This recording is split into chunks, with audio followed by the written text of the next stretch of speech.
Love,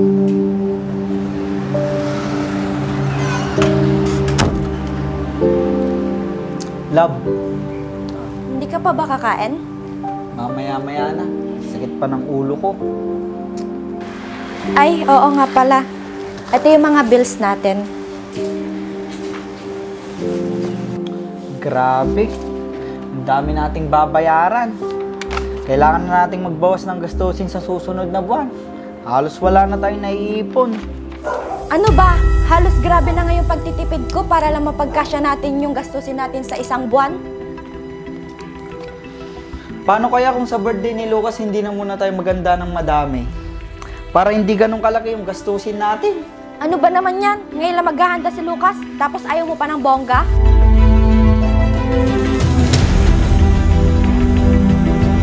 Eh, ilang birthday na yung nagdaan, tapos hindi pa natin siya mahahandaan ng madami? Oo, alam ko naman yun. Pero bawasan na lang muna natin yung iimbitahan. Siguro yung mga malalapit lang sa atin. Paano yan? Nakapag-imbita na ako sa ibang kaibigan ko, tapos babawiin ko pa? Siguro sa mga nasabihan mo, ayos na yun. Pero sa mga sasabihan mo pa lang, doon ka na lang magbawas. Hay nako, hindi na. Manghihiram na lang ako kila Papa kung hindi mo naman kaya yung birthday ni Lucas. Hindi naman sa di ko kaya, love. Pero marami pa tayong ibang gastusin. Tulad na ito. Kaya nga ako hihiram kila Papa eh. Para wala ka nang iniisip sa birthday ni Lucas. Hihiram ka? Ikakabayad lang natin ang utang sa papa mo.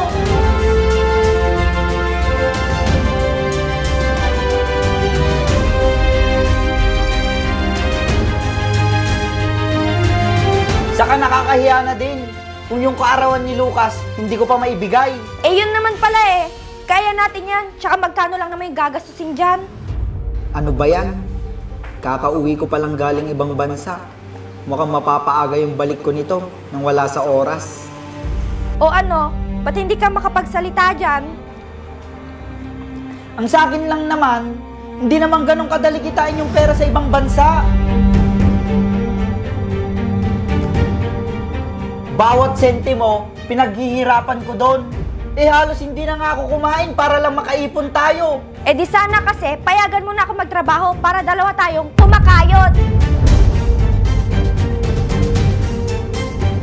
Para hindi ka na nahihirapan sa mga gusto ko kay Lucas. Magtatrabaho ka, tapos ano, walang mag-aalaga kay Lucas. Eh di kumuha tayo ng katulong para may mag-aalaga sa kanya kapag wala tayo. Hindi magtatalo tayo ng ganito. Kukuha ng katulong? Ano pa yan? Dagdag gastos na naman yun. Eh magkano na ang bayad sa katulong ngayon?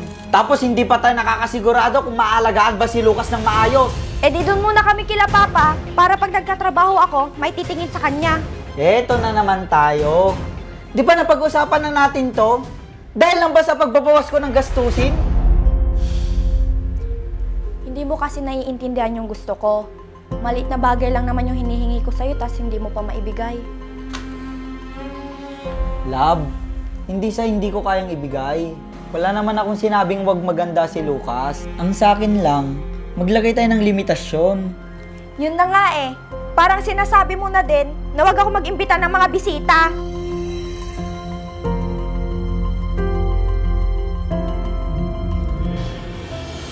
Paano magiging masaya si Lucas kung kokonti lang yung bisita niya?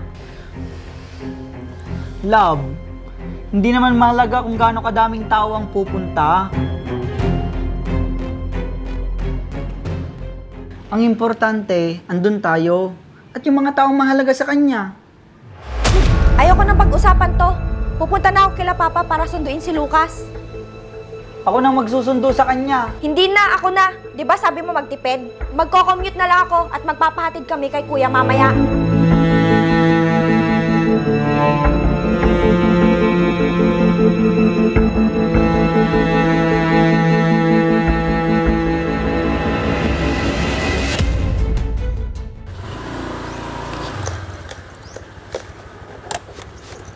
Oh, Bunso. Kanina ka pa dyan? Wala sila tatay eh, umalis. Anong kailangan mo? Ah, ganun ba? May sasabihin sana ako kay tatay. Pero sige, hintayin ko na lang siya. Bakit? May problema ba? Kuya, Nag-away kasi kami ni Mark kanina. Oh, bakit naman? Ano yung pinag-awayan nyo? Tungkol sa kaarawan ni Lucas, kuya.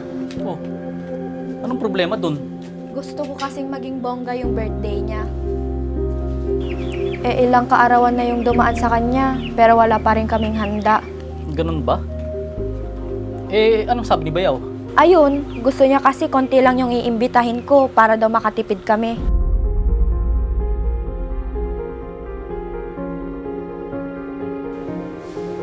Minsan lang naman ako humiling sa kanya. Alam mo, Bunso, baka naman kasi nagtitipid lang si Bayaw. Kasi di ba marami kayong mga gastusin? Oo, alam ko yun, kuya. Pero minsan lang naman ang kaarawan ni Lucas. Tsaka sakto kakauwi niya lang. Kaya gusto ko, espesyal yung kaarawan niya.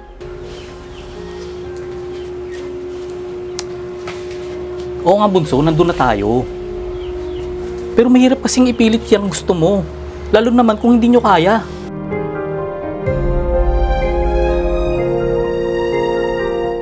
Kasi baka may pinaglalaanan lang si Bayaw para sa kinabukasan ni Lucas. Kuya, ano kaya kung pahiramin mo muna ako ng pera para mabigyan ko ng bonggang kaarawan si Lucas? Oo, sige. Pahiramin kita ng pera, pero hindi nyo ba pag-aawayan niya ni Bayaw?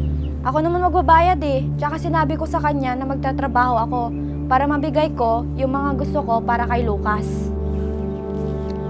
Sigurado ka ba dyan sa desisyon mo, Bunso? Paano kayo ni Mark?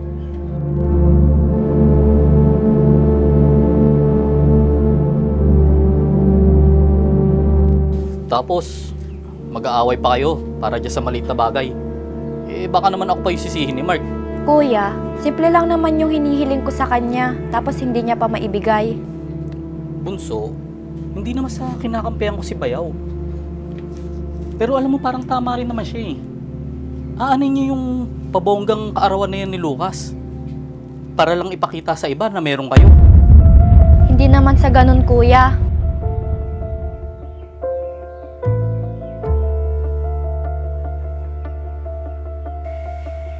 Alam mo, Bunso, payo lang ah. Mas magiging masaya yung anak nyo kasi kasama niya kayo sa kaarawan niya. Ilang taon pa lang naman si Lucas eh. Marami pa kaarawan yung darating sa kanya.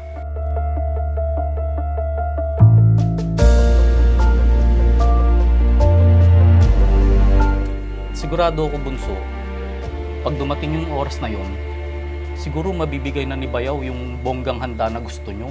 Siguro nga, kuya. Tama ka. Masyado lang ako nadala sa emosyon ko. Pakiramdam ko kasi wala na akong silbi dahil nasa bahay lang ako. Kaya hindi ko maibigay yung mga gusto at pangangailangan ni Lucas.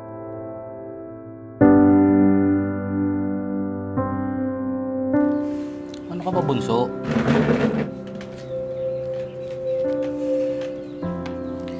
Mahalaga sa isang bata na may makasama siyang magulang hanggang sa kanyang paglaki.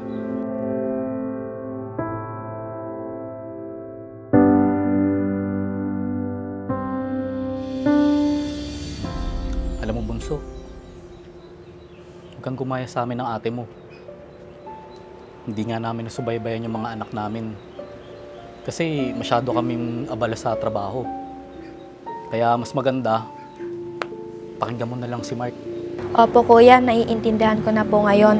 Nauunawaan ko na yung mga sinasabi sa akin ni Mark.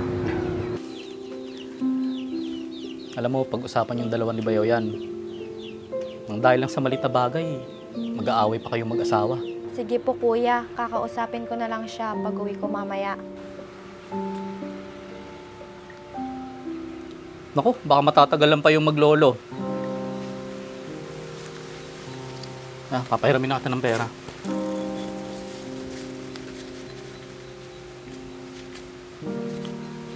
O ito, siguro kasya na sa'yo yan. Alam mo, umuwi ka na lang. Ayusin nyo mag-asawa yung problema nyo. Huwag ka mag-alala kay Lucas, ipapahatid ko na lang mamaya. Kuya, salamat dito ah. Buti na lang dito ako dumiretso kasi mas naliwanagan ako. Huwag mo nang isipin yung Bunso. Magkapatid tayong dalawa kaya dapat nagtutulungan tayo. Sige kuya, una na ako. O sige, mag-ingat ka. Kumusta mo kay Beo ha? Sabi mo minsan inuman kami.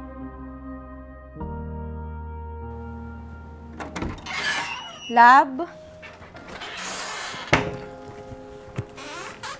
Oh, asan si Lucas? Ba't hindi mo kasama? Ihahatid na lang daw siya ni Kuya kasi namasyal yung maglolo. Ah, ganun ba? Sige, may gagawin pa ako sa likod. Sandali lang, love. Pwede bang mag-usap muna tayo? Oh, tungkol saan yung pag-uusapan natin? Tungkol dun sa pinagtalunan natin kanina.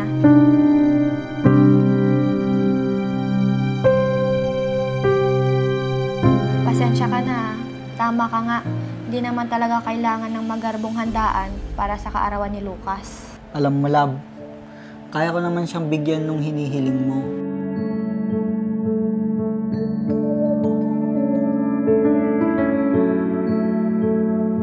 Iniisip ko kasi yung mas mahalagang bagay na dapat pagtuunan natin ng pansin. Oo, naiintindihan ko. Napaliwanagan din ako ni Kuya. Kaya tama ka nga. Buti naman at naiintindihan mo na yung mga ibig kong sabihin.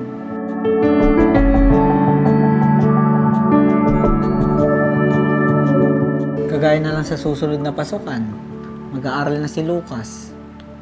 Mas gusto kong paglaanan natin yun. Pasensya ka na talaga, love, sa mga nasabi ko kanina. Sorry din, love, sa mga nasabi ko sa'yo.